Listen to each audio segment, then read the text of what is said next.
তো ফাইনালি তোমাদের সবার জন্য নিয়ে চলে এসেছি মার্স লিপ প্যালেটের ডিটেলস রিভিউ। আমি এখানে যে লিপ প্যালেটটা অর্ডার করেছি সেটা শেড নাম্বার হচ্ছে 02।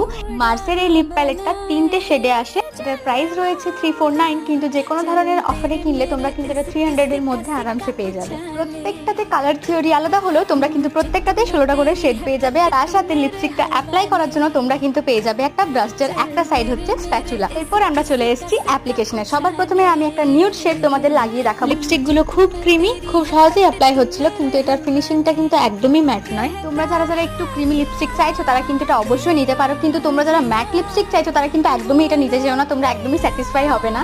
তারপরে এটা কেমন মিক্সিং হয় সেজন্য আমি একটা ডার্ক কালার ইউজ করি। লিপস্টিক গুলো কিন্তু পুরোপুরি ট্রান্সফার প্রুফ নয়, কিন্তু এগুলো যেহেতু প্রচন্ড পিগমেন্টেড তাই হালকা ট্রান্সফার হলেও তোমাদের ঠোঁট থেকে কিন্তু সম্পূর্ণ কালারটা ফেড হয়ে যাবে না। আমি যেহেতু একদম ম্যাট ফর্মুলা চাইছিলাম না, তাই আমার এটা বেশ পছন্দ হয়েছে। তোমরা নিজেদের ক্রাইটেরিয়া অনুযায়ী কিন্তু পারচেস করো।